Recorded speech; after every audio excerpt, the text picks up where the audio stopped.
Gus, para sahabat sangat menghormati Rasulullah, tetapi Rasul sendiri melarang bentuk penghormatan yang berlebihan. Bagaimana cara memahami titik tengah penghormatan yang benar kepada Nabi? Dan dalam konteks ulama yang disebut sebagai warasatul anbiya, bagaimana memastikan penghormatan kita kepada kiai, guru, ustadz dan sebagainya tetap dalam koridor adab, tawadu, yang tetap memakai nalar kritis, bukan berubah menjadi ketakutan, ketergantungan, atau kepatuhan tanpa berpikir. Ini pertanyaan secara tertulis yang telah lebih dahulu masuk ke panitia. Iya, dijawab dulu atau? Ya. Bismillahirrahmanirrahim. Ini pertanyaan yang udah dijawab, asal sampean nggak punya sentimen. Biasa aja. Saya ini kan kata orang banyak, saya ini kan ya Gus, ya Kiai, ya Gus asli. Bapak saya Kiai, bapak saya Kiai. Tapi ya nggak ingin dihormati berlebihan. Buktinya disuruh Mas Fikri ya mau saja. Di pidatoni Pak Nazar ya saya dengerin. Kan berarti saya juga sopan gitu. Jadi begini ya. Ini yang harus diketahui, bukan sekedar sunat harus. Nabi itu sering memaklumatkan diri, innama ana basarun, saya ini manusia. Karena beliau jadi Nabi setelah Nabi Isa yang dihormati sedemikian rupa. Ya, terus Nabi itu ya memperlihatkan kalau sering tersinggung. Misalnya ada orang yang nggak suka sama Said Abbas, pamannya, Nabi ya tersinggung. Kalau nggak suka keluarganya tersinggung. Tapi setelah itu Nabi membenahi dirinya sendiri bahwa saya ini Nabi, rujukannya hak, bukan sentimen keluarga.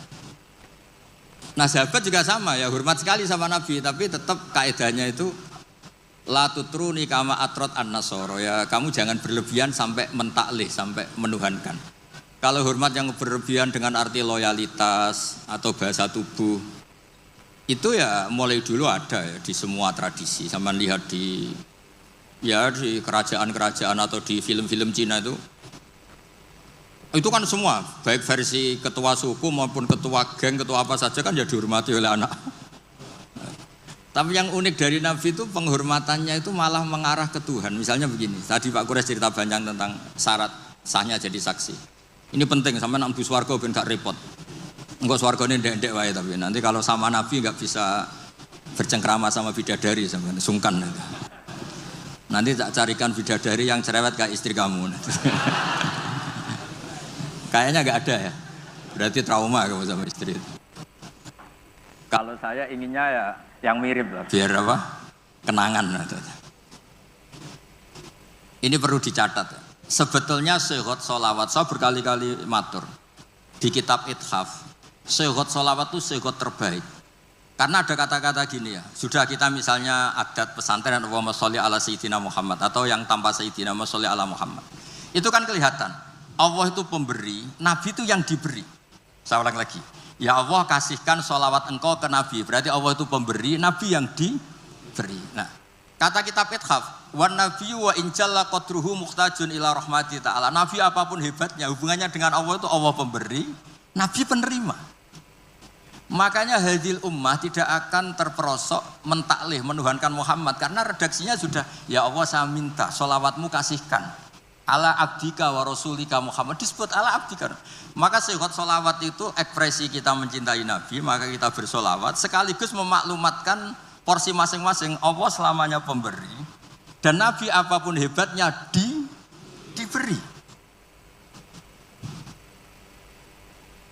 Jadi penghormatan sahabat itu ya terukur semua. Lah nanti kultur-kultur tertentu di daerah tertentu, misalnya di Kesultanan Jogja atau Kesultanan Maluku, semua di pondok, di apa-apa. Saya yakin semua orang soleh itu inginnya semuanya proporsional. Nggak tahu kalau yang sentimen, tapi semua orang soleh itu inginnya pasti propor. So, itu pasti, tak jamin. Terus yang terakhir tentang sholat, ada kata-kata as-sholatu imaduddin. Nabi kok tidak bukti Nabi itu gimana? Tadi kata Pak Kures kita butuh seksi.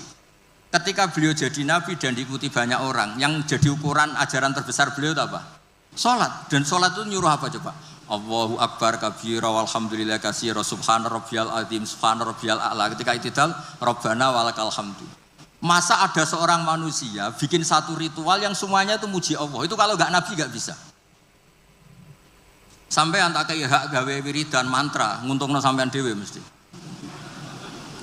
Sampean misalnya tak angkat jadi tokoh spiritual kula. Wah loro kula mesti. Nabi ini luar biasa, hidupnya dihabiskan untuk menata sholat dan di semua sholat itu apa? Ada tasbihullah, takbirullah, Allahu Akbar. Terus at-tahiyatul mubarakatus sholawatut. Itu kalau nggak Nabi tidak bisa. Bagaimana seorang manusia yang punya nafsu, punya selera, punya haddun nafsi, kemudian semuanya diarahkan ke Allah. Tidak bisa kalau nggak Nabi. Makanya disebut as-sholatu imaduddin. Itu bukan musollinya. Orang kadang rata-rata kiai pidato orang yang sholat itu enggak. Nabi ketika as-sholatnya. Sholat itu, jadi dengan sholat itu sudah kelihatan. Ini kalau nggak ide seorang Nabi tidak bisa. Susunan katanya, bentuk penghormatannya, semuanya Allahu Akbar. Kalau orang tertentu baca kabira walhamdulillah katsira, ada yang Allahumma ba'id baini. Apapun itu penghormatannya pada Allah. Rukuk subhana rabbiyal azim, i'tidal rabbana walakal hamdu. Nanti sujud subhana rabbiyal a'la. Itu kalau enggak Nabi tidak bisa punya ide gitu. Sama nyanyi lagu frustasi atau punya hak lagu apa, putus cinta, cinta buta, apapun itu mesti enggak terkait Allah. Jadi menurut saya dengan desain sholat kayak itu kalau nggak Nabi tidak bisa. Makanya disebut amlam ya'rifu rasulahum fahum lahu mungkirun. Muhammad itu mau kecil bersama kamu. Abu Jahal CS itu ngomongi Muhammad mulai kecil bersama kamu. Apakah kamu pernah ngerti dia bohong? Hal jarabtum alaihi kadiban qaulullah. Terus gerakannya apa? Mulai pertama jadi Nabi, sebelum Nabi itu hobinya ya sholat itu. Gerakan sholat itu nggak mungkin ditemukan manusia, itu nggak mungkin. Coba kata-katanya sholat, gerakan fisiknya, semuanya itu mesti mengarah itu Nabi.